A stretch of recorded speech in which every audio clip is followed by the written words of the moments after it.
ঘরে পুরনো কাপড় থাকলে আপনারা এভাবে অনায়াসেই এই মেকআপ ব্রাশ বা আঁকার ব্রাশ এটার একটা অর্গানাইজ বানাতে পারেন।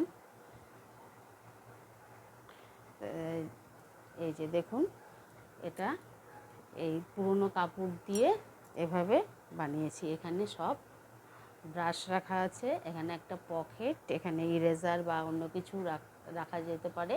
আর মেকআপ হলে মেকআপের কিছু ছোট ছোট কিট এখানে রাখতে পারবেন। এখানটায় ব্রাশগুলো খুব সুরক্ষিত এবং খুব ভালো থাকবে।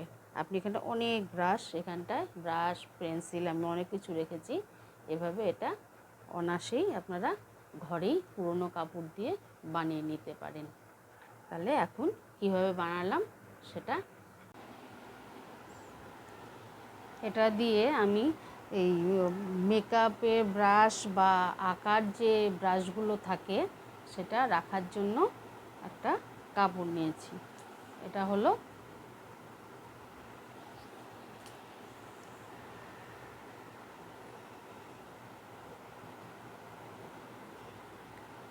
এটা হলো 21 ইঞ্চি এটার লম্বাটা, আর চওড়াটা হলো এটা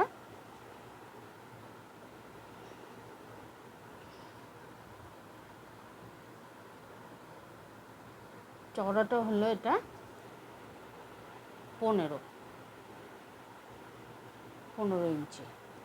আর আমি সেমই একদম এই মাপেরই আর একটা কাপড় এর ভেতরে লাইনিং হিসাবে এটা নিচ্ছি, এই দুটো কাপড়। এখন আমি এটার উল্টো দিকটা নিয়ে নিলাম, আর এটা ভেতরের অংশটা আমি এটা বাইরে দিয়ে এই উপর দিয়েই সেলাইটা করে নিব, কেননা এইটার চারপাশ দিয়ে আমি পাইপিং দেব। পাইপিং দেওয়ার জন্য আমি এটা এভাবে এটা সেলাই করে নেব।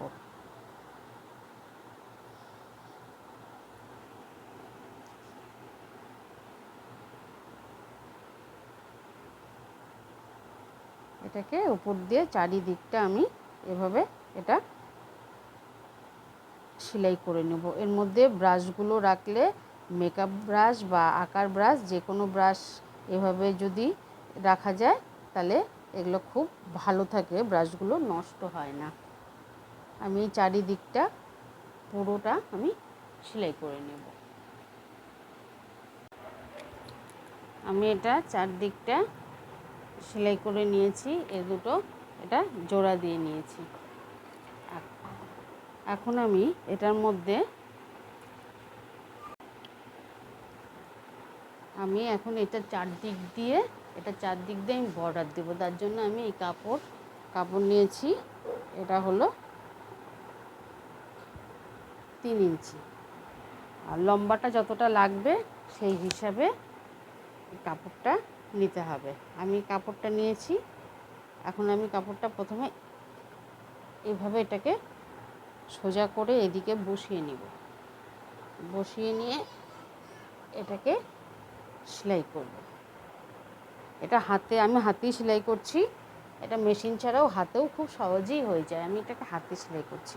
এখান দিয়ে সেলাই করে নিয়ে এটাকে এভাবে উল্টে দেব। উল্টে দিয়ে এদিকটা মুড়িয়ে নিয়ে এদিকটা এই চারিদিকটা আমি এভাবে বর্ডার করে নেব। এটা আমি চারদিক দিয়ে সম্পূর্ণ বর্ডার দিয়ে সেলাই করে নিয়েছি সম্পূর্ণটা। আর এখন আমি নিয়েছি এখানটায় রাবার। এই রাবারগুলো প্যান্টে লাগানো যায়, স্কার্টে লাগানো হয়। এই রাবারগুলো ইলাস্টিক বা রাবার যেটাই বলতে পারেন। এটা লম্বাটা নিয়েছি আমি 20 ইঞ্চি, আর চওড়াটা হলো এই 1.5 ইঞ্চির থেকে একটু বেশি, 2.25 ইঞ্চির মতো এটা চওড়াটা। এটা আমি এই পুরোটার মধ্যে এভাবে এদিকটা একটু ভাঁজ করে নিয়ে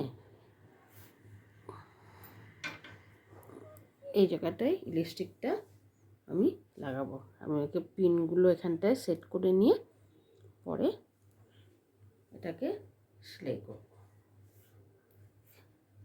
আর এখানটায় যেহেতু ব্রাশগুলো এখানটায় প্রত্যেকটা জায়গায় ব্রাশ ঢুকবে, সেজন্য এখানটায় ছোট ছোট খোপ তৈরি করে নিতে হবে। তো আমি একটু পর পর এরম করে একটা পিন লাগিয়ে নিব, পরে এগুলোতে সব আমি সেলাই করে দেব।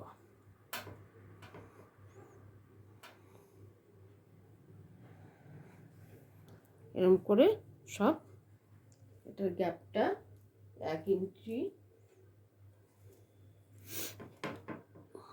1 ইঞ্চির মতো করে গ্যাপটা হবে। 1 ইঞ্চির মতো করে পুরোটা আমি এভাবে এরকম করে সবকটা সেলাই করে নেব।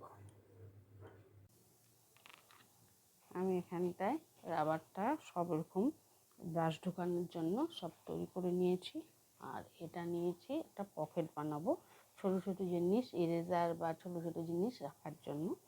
কাপড় নিয়েছি, এখানে একটা চেন আমি সেলাই করে দিয়েছি। এখন এটা এই সাইডে এভাবে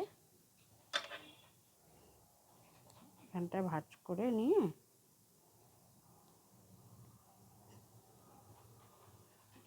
আমি এখানে পিনগুলো আটকে দিয়ে পুরোটা এই সাইডেও এরকম করে ভাঁজ করে নেব। ভাঁজ করে নিয়ে পিনগুলো সব লাগিয়ে নিচ্ছি। তারপরে আমি এটাকে এই চেনটাও এরকম করে ভাঁজ করে নিয়ে এটাকে চারিদিক দিয়ে সেলাই করে নেব। তাহলে এখানটায় পকেটটা তৈরি হয়ে যাবে। এখন এটা আমি সেলাই করে নেব সম্পূর্ণটা। এটা আমি চারিদিক দিয়ে সেলাই করে নিয়েছি। এই যে পকেট তৈরি হয়ে গেছে। এখন আমি এটাকে এভাবে একটুখানি ভাঁজ করব, দুপাশটা এইটুকু সেলাই করব আর এদিকে এইটুকু সেলাই করব।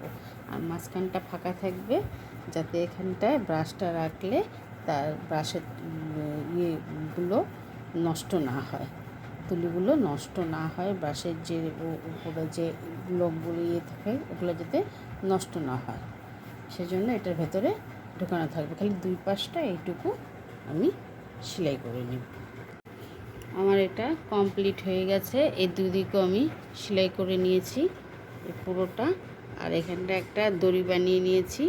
এটাকে এরকম করে রোল করে জিনিসগুলো ঢুকিয়ে, ব্রাশগুলো ঢুকিয়ে রোল করে এটা দিয়ে বেঁধে রেখে দেওয়া যাবে। এটা খুব সহজেই ঘরেই তৈরি করে নেওয়া যায়।